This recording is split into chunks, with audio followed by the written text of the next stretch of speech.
2019년은 한국에 영화가 들어온 지 120년입니다. 그리고 한국 영화가 만들어진 지는 100년이 됩니다. 1929년 의리적 구토를 시작으로 지난 100년간 만들어진 한국 영화는 9,400여 편에 이릅니다.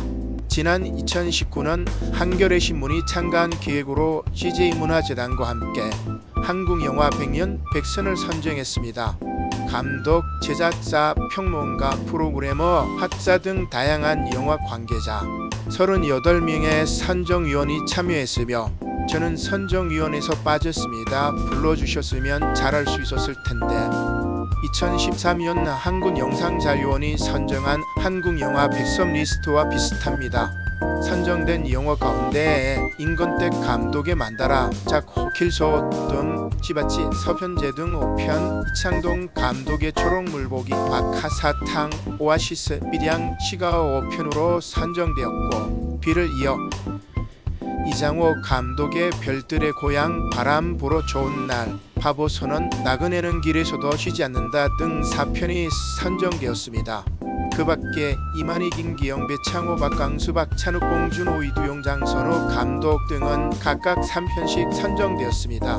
그리고 코리안 뉴웨이브로 불리우는 장선우, 박강수, 이명세 감독은 23편씩 선정되었습니다.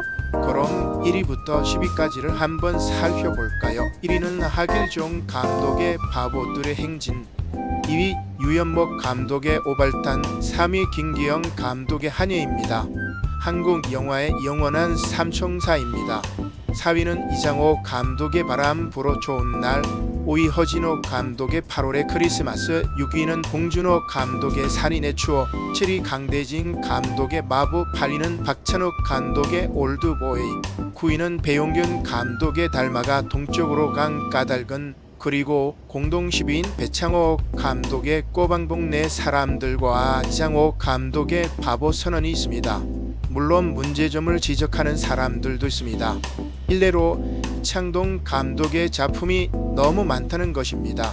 최근작 본의의 가치를 몰라주는 대중들에게 이창동 감독이 얼마나 거장인지 확인시켜주겠다고 선정위원들이 밀어준 것처럼 보입니다.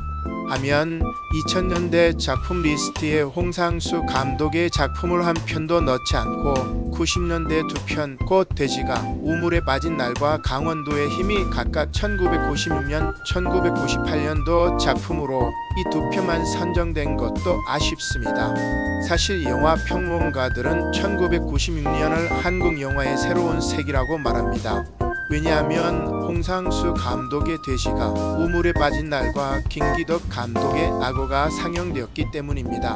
따라서 강우석 감독의 표절적인 투캅스는 들어가 있고 사실 이 영화는 프랑스 영화 마이 뉴 파트너를 표절한 것입니다만 김기덕 감독의 작품이 모두 빠진 것은 조금 안타깝습니다.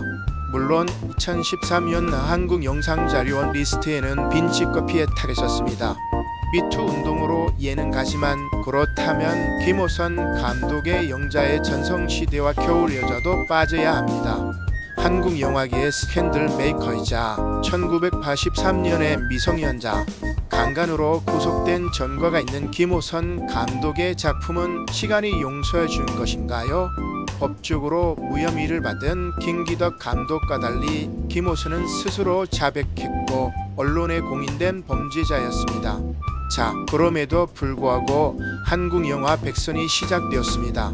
한겨레 신문이 매일 한 편씩 소개한 적이 있습니다.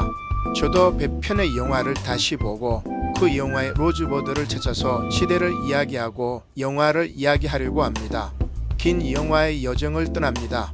한국사를, 문화사를, 미학사를, 정신사를 영화를 통해 만나보는 긴 여행을 함께 떠나실까요? 참 로즈보드에 대한 설명에 빠졌군요. 로즈보드란 영어로 장미꽃봉오리라는 말입니다.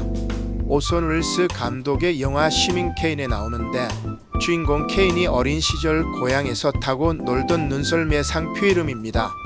남부로 올 것 없이 살았던 언론인이자 억만장자였던 케인이 그토록 그리워하고 열망했던 존재를 상징합니다. 따라서 로즈보드는 영화 전체가 처음부터 끝까지 물고 늘어지는 하나의 모티프 곧 창작 동기가 되는 중심 재지나 생각을 말합니다. 영화의 시작부터 마지막까지 영화를 하나로 꿰어내는 중심축을 뜻합니다. 잘 만든 영화는 모든 사건과 인물의 행동이 이 로즈버드를 중심으로 진행이 됩니다. 따라서 로즈버드가 없는 영화는 뭔가 부족하게 느껴지고 로즈버드가 여러 개인 영화는 산만하게 보이기도 합니다. 중요한 것은 로즈버드는 관념이 아니라 사물입니다. 사람이 되기도 하지만 주인공이나 인물보다는 사람의 부분적인 것, 가령 손, 영화 박하사탕이나 엄지발가락, 영화 밀정, 충치, 영화 오발탄 등으로 찾는 것이 더 핵심적입니다. 그리고 로즈버드는 영화에서 단 한 번만 나와도 됩니다. 가급적 자주 나오지 않는 로즈버드를 찾는다면 영화를 읽는 힘이 좋아지겠죠. 결과적으로 로즈버드는 잃어버린 모든 것을 뜻합니다. 저는 개인적으로 고향을 상실한 케인이 어릴 적 고향에서 타고 놀던 눈썰매를 그리워했던 것처럼 인류는 고향을 상실 곧 실록원을 했다고 봅니다. 철학자 하이데거는 현대의 시대 정신을 고향 상실 곧 하이마트로지카이토 봅니다. 따라서 영화에서 로즈버드를 찾는 것은 고향을 찾는 여정이 될 것입니다.